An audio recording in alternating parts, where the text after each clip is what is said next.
O excesso de tributos é, de longe, o grande empecilho hoje para empreender. Há tributos demais e que recaem em todos os setores de um negócio. É uma área importante que requer atenção e planejamento. E com tanta burocracia, como fazer para pagar a tributação brasileira? Será que implantar o tributo único seria uma solução? Tributação é o tema de hoje no programa Empreendedor Série Sustentável.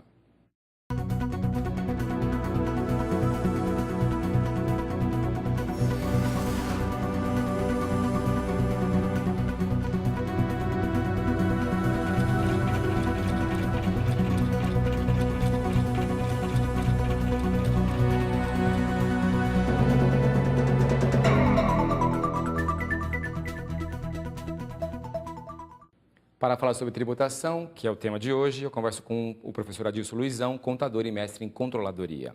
Atualmente, Adilson Luizão é professor de graduação e pós-graduação da Universidade de São Judas e coordenador do curso de contábeis da Unify. Luizão, muito obrigado pela sua presença conosco aqui hoje. Grato pelo convite. Você já viu que o tema é bastante espinhoso, né? Você com seus alunos, vocês devem debater muito isso, né? Bastante, porque é um tema muito controverso em alguns momentos, devido à grande carga que nós temos, ao grande número de tributos que nós temos. E eu acho que, invariavelmente, de cada 10 questões, 11 são para falar mal mais de ou tributação. Menos isso, né? Mais ou menos isso. Luizão, com relação a essa questão, como é que a gente pode dizer que... Para que serve pagar imposto? Para quem tem uma empresa, para quem está nos assistindo, é empreendedor ou quer empreender, para que serve pagar imposto? Bem, nós temos algumas coisas que a iniciativa privada não conseguiria suprir, como, por exemplo, a infraestrutura do país, como, por exemplo, os programas sociais. Então, é necessário que todo contribuinte, cidadão ou empresa, cumpra com a sua parte no âmbito da sociedade. Então, é necessário que as empresas também façam a sua parte. Dessa forma, nós não teríamos hoje a infraestrutura que temos. Muitos dizem que ela é precária, muitos dizem que ela é insuficiente, mas ela durante muitos e muitos anos atendeu bem ao Brasil. É que o Brasil está num ritmo, graças a Deus, grande de crescimento e com isso a infraestrutura ela não foi aprimorada, não foi ampliada ou muitas vezes não foi bem zelada. E com isso hoje ela talvez não esteja no tamanho, no porte, na necessidade que o Brasil tem hoje. E também tem a parte social. Com os tributos, o governo consegue suprir áreas como saúde, educação, que muitos também podem dizer que não está a contendo. Mas se não houvesse essa contribuição das empresas e da comunidade, do cidadão como um todo, nós não teríamos o que aí tem hoje. Essa população ficaria desassistida, né? Desassistida, aí teríamos um problema maior para as empresas. Imagine se o governo, através dos tributos, não investisse em segurança. Quanto as empresas teriam que gastar para suprir isso? Hoje talvez não seja a melhor segurança, mas tem um serviço prestado pelo governo. Base, é uma base. Porque quando a gente fala assim, bom, isso, se não fosse o governo não teria. Só que também se nós tivéssemos um outro estágio de desenvolvimento, isso poderia ser feito pelas próprias empresas, né? Poderia. Em muitos países a gente vê isso, né? Não a questão de segurança, aí já não vou entrar nisso, mas essa questão de infraestrutura, né? É bem comum a gente ver isso por aí, né? Mesmo no Brasil, você sabe disso, né? Quando as empresas precisam mesmo, grandes empresas, elas fazem estradas, portos e não sei o quê. O problema é fazer isso de uma maneira melhor distribuída no Brasil, né? Mas talvez o problema seja um pouco maior, porque quando você tem a força de um governo, você tem condições de fazer coisas que a iniciativa privada não tem.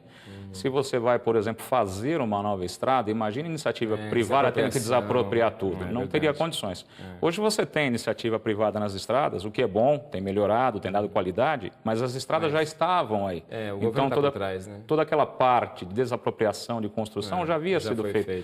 Você imaginar os portos também hoje, os portos ainda estão... Os que aí estão são na área ainda de pensar em concessão. Pensar nas linhas do metrô em São Paulo são parcerias público-privadas. Tem que ter o poder público junto. Senão a dificuldade seria muito grande e talvez intransponível para o setor privado. Né? Luizão, quais são os principais tributos e taxas que os empresários pagam hoje? Não necessariamente aqueles mais reclamam, mas assim, o que mais impacta nos negócios? Nós vamos ter que alongar o programa para dizer, porque realmente a carga tributária no Brasil ela é muito criativa, a variedade é bem extensa. Nós temos hoje, com certeza, mais de 60 tributos no país. Aqueles que estão mais no dia a dia das empresas são os seguintes. Na área industrial é o Imposto sobre os Produtos Industrializados, o IPI, que tem uma carga alta. É um imposto importante porque ele tem uma alta arrecadação para o governo e também ele tem um poder muito grande para que o governo possa agir de maneira a movimentar a economia. Recentemente nós vimos aí redução de IPI em alguns setores e isso fez com que a economia desses setores tivesse automóveis, né, principalmente, automóveis, né? linha branca, material de construção. Então o IPI tem esse poder. Ele arrecada muito? Bastante. É um dos maiores arrecadadores do governo, é o IPI. Quer dizer, o governo depende dele. O governo né? federal depende dele. Tá. Tanto é que com essa desoneração toda, o governo sofreu. teve no último mês já uma queda de arrecadação. Também nós temos aí na área do comércio, de modo geral, o ICMS, que é um imposto estadual e que é o principal arrecadador para os estados. E é fonte também de briga, porque cada estado quer legislar a seu benefício. Então, hoje se discute muito se o ICMS é devido no estado que está realizando a operação ou no estado que está adquirindo o bem. Então, isso não foi resolvido ainda? Ainda não, ainda está muito... Que a última coisa que eu soube é que estava se chegando num acordo com relação ao ICMS, né? Que finalmente isso seria resolvido. Recentemente houve uma decisão, mas está ligado mais aos produtos de origem estrangeira.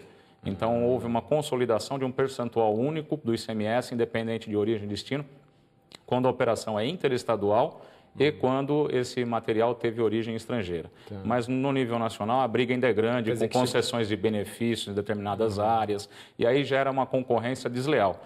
Uma empresa, por exemplo, que está em Goiás com benefício do ICMS e outra que está em São Paulo e não tem, pode ser do mesmo setor, elas vão ter dificuldade de competir uma com a outra em função de que uma tem um benefício e outra não. E imaginando que o ICMS é 18% do preço final, imagina como isso afeta a competitividade. Né? Então, importações que chegam, por exemplo, pelo Porto de Vitória e vão ser distribuídas depois pelo Brasil, vão pagar um imposto só. Quanto é, você sabe? Não? Sei. O imposto, o ICMS, no caso de material de origem estrangeira, seja de que porto for, que ele for comercializado de um estado para o outro, ele vai ter uma alíquota única de 4%. 4%? 4%. Que está gerando também uma chiadeira do fabricante, do comerciante dos produtos nacionais, porque o produto nacional paga mais do que 4%. Quer dizer, mas se chegar alguma mercadoria por Santos, vai pagar só 4%? Não é o imposto da importação, da nacionalização. Depois a comercialização entre os entes federativos. O outro continua 18%. O outro continua lá, a alíquota que for o produto, o estado, onde tiver o porto. Entendi. Porque o ICMS, como é um tributo estadual, nós temos alíquotas internas 18, como São Paulo, 19, como Rio de Janeiro, em outros estados estão em 17. Tá. E também nós temos aí um outro tributo que é o Imposto sobre Serviços, para quem é prestador de serviços, que também pesa muito. ISS, né? ISS. Então, aí também tem uma grande briga, muitos cobram 5%, outros 2%. Então, é um tributo também que pesa para os prestadores de serviços. Agora, dois tributos que pesam para todos eles o imposto de renda da pessoa jurídica e a contribuição social sobre o lucro líquido, que pode levar, somente esses dois tributos, 34% do lucro de uma empresa. E pensando, então, você citou poucos tributos, né? Tem muito mais, né? Citei só 5. Mas esses são os que de maior impacto, os do dia a dia das empresas, não é isso? Estão presentes todos os dias. Quer dizer... Outros dois também que poderíamos citar para aumentar o ROE, o PIS e a COFINS, que também estão presentes em todos os segmentos. Então, realmente são 2 programas, porque, pelo amor de Deus. Como é que uma empresa pode se preparar para enfrentar toda essa miríade de tributação? Porque tem tributo aí, você já falou, do federal, do estadual, do municipal, aí tem a questão do interestadual, né, que é o ICMS. Eu costumo dizer que nós temos uma regra tributária para cada tributo desse tamanho. E aí nós temos as exceções para cada tributo. Tem mais exceção do que regra. Tem muito mais exceção do que regra. Então, como é que a empresa pode se preparar? Vai ter que investir muito na capacitação dos profissionais da área contábil, tributária, nas áreas que têm contato com as obrigações acessórias. Por exemplo, o cidadão que emite uma nota fiscal, ele tem uma importância muito grande na empresa, porque na nota fiscal estarão os tributos dessa empresa. Claro. Um profissional não qualificado pode gerar muitos problemas para a empresa. Né? Outra área que gera muito tributo e pode trazer problema é a área de RH. Então, se você imaginar que além dos tributos sobre as receitas da empresa, nós temos tributos sobre a área trabalhista, então fundo de garantia, o INSS, o imposto de renda na fonte. Então tem que ter uma capacitação muito grande dos profissionais. E essa área não é, por exemplo, como uma área de história. Você estudou a história, aprendeu, ela não muda. A área tributária, ela muda constantemente. O número de regras tributárias alteradas eram em mais ou menos 200 novas regras por dia. Então, a empresa tem que se atualizar bastante. Tendo tantos tributos assim e tão diferentes, é meio que assim fatal que as empresas têm que se terceirizar a parte de tributação, né? Dificilmente uma empresa consegue resolver sozinha isso, né? As empresas normalmente... grandes, eu imagino que talvez... As empresas grandes têm uma estrutura, departamento jurídico, departamento contábil, fiscal, auditoria interna, controladoria, elas conseguem, vamos dizer, ter um maior controle sobre isso. As empresas médias e pequenas teriam que contratar profissionais que são caros para o porte dessas empresas. Então, é comum você ter a terceirização desses trabalhos. Por isso que nós temos um mercado muito grande de escritórios de consultoria jurídica, consultoria tributária, assessoria contábil, etc.